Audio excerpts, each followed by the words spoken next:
Today I want to talk to you about this Xiaomi surveillance camera. I think the model is the Xiaomi PTZ2K, and before you go any further with this video, I'm going to take off this plastic right here, like this. Pure pleasure. This is just pure pleasure. But anyway, let me tell you right away, just to make this review super quick, that it's worth every cent, every dollar, every peso, every yuan, every bit of money you spend on this camera, because honestly, it's absolutely amazing. It only has one downside for me, and I'll tell you about it later, but honestly, it's really worth it for the price. It's an extremely good and awesome surveillance camera, and throughout this video, I'm going to be talking to you about it. And actually, you can see, first of all, speaking about the design, it looks super cool here. It's a camera that's officially from Xiaomi, at least in theory. It has the logo on the bottom, and later on we'll go over everything about it. First of all, as its name suggests, this is a 2K camera and it truly delivers on that quality. That is, it's not like those cameras that claim to be 2K, but actually aren't. This one really is 2K. To be able to record content, or rather, security footage on this camera, you need an SD card. This can be up to 256 gigabytes, but it doesn't come included with the camera, so you'll have to buy it separately. So before you even buy the camera, make sure you already have the memory card so that when it arrives you can use it to its full potential. It's only compatible with 2.4 GHz Wi-Fi, so if you have 5G networks, you'll need to set up a 2.4 GHz network as well to connect it. So it works specifically with that network, but you can access it from anywhere in the world, from any place, from any internet connection, once you've set it up at home. Obviously, this camera depends on the Wi-Fi network. That is, if your internet goes out and it loses connection, you won't be able to access it from anywhere. But locally, as long as it's connected, it will record whatever is happening at that moment. You have two ways to set it up. You can have it connected 100% of the time, making sure it's always recording, but obviously this will take up a lot of space on the SD card. Or it comes with an artificial intelligence program that detects human movement and certain specific scenes where there is motion, and it only saves those recordings. The downside is that we depend on it recording at the right moment. For example, let's say, though I obviously don't wish this on you, someone breaks into your house and you need footage of it, but the camera ended up recording things it shouldn't have. So, it might actually be much better to activate the option for it to always be recording all the time. And for that, we need a 256 GB SD card. We're going to manage all of this, the entire camera, through this app called Xiaomi Home. So if you can't find where the app is or anything, just go to the App Store on iPhone or the Play Store on Android and install this app, Xiaomi Home. And with this you can set it up directly. It's very easy to set up. Just remember to be connected to a 2.4 network, not a 5 network, because if you're on a 5G network, it won't let you connect the camera properly and you'll get an error. Anyway, I already have it set up here. The setup process is basic, so we're not showing it. Remember, this camera is 360 degrees. Right now, looking at me, and you can see it on my phone. So, I can use these controls at the bottom to move it side to side. I'll tilt it up to see my face. Now it's recording my face, as you can see there. The quality, as I was saying, is also quite good and I can do several things. The first of these is to activate the microphone. Because one thing I hadn't mentioned is that this camera has a microphone. So I can turn on the microphone and talk to the person being recorded. So I don't know, if I'm talking to someone who's at home, I just turn it on and say, "Hi, how are you?" And they'll hear it. But anyway, you guys won't hear it because otherwise there would be interference since I'm recording this video. But honestly, the audio quality is quite good.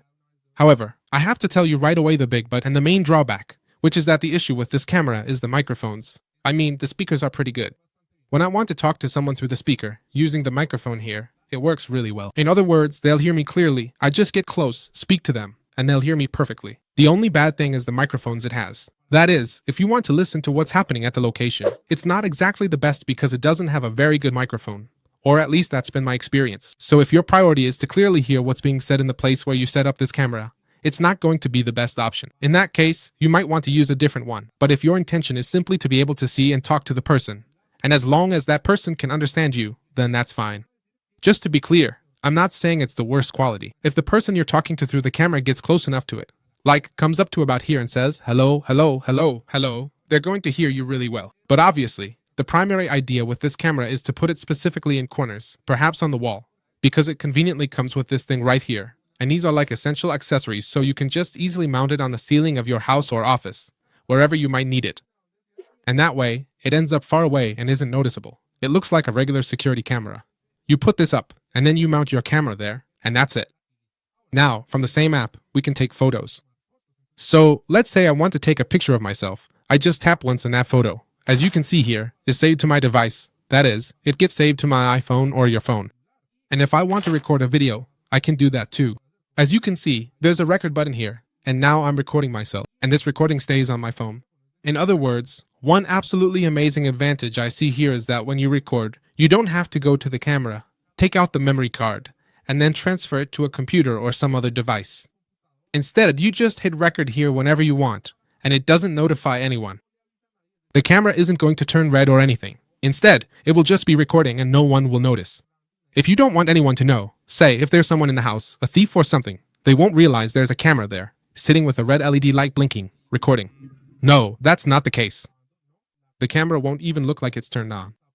You just hit stop here and the recording stays right here, which is this one. Look, and this is the recording of what I just said. Look, you can see it. Literally, it looks super clear. Now, another option we have here is the one at the top to change the quality. So I can set the quality to automatic, or to 360, or to 2K. I left it here on 2K.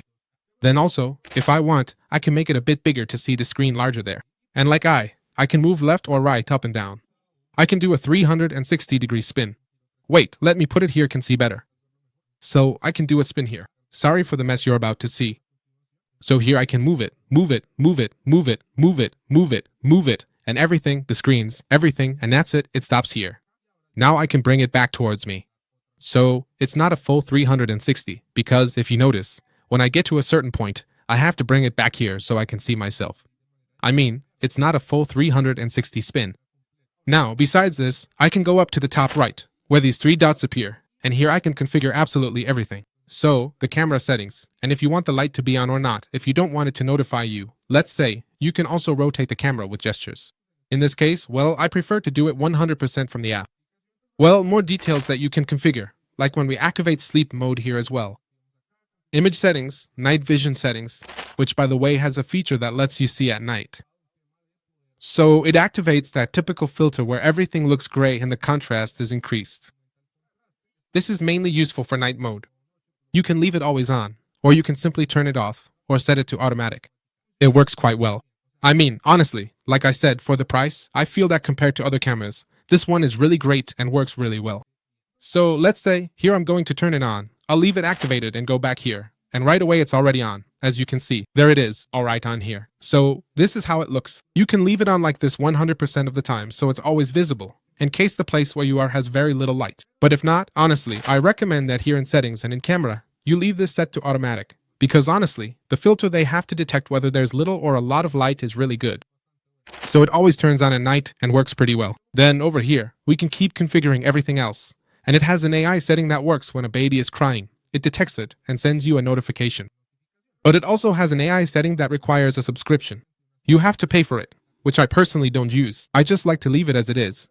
Then over here, you can tap where it says manage storage. You tap here on the camera status or the memory status. Here it says that it's already used. Look, the capacity is 58.22 and it's already at 57.50. To access the recordings, obviously, you have to remove and extract the memory card. And here it tells you the recording mode. I have it set so that the AI algorithm detects events and records them.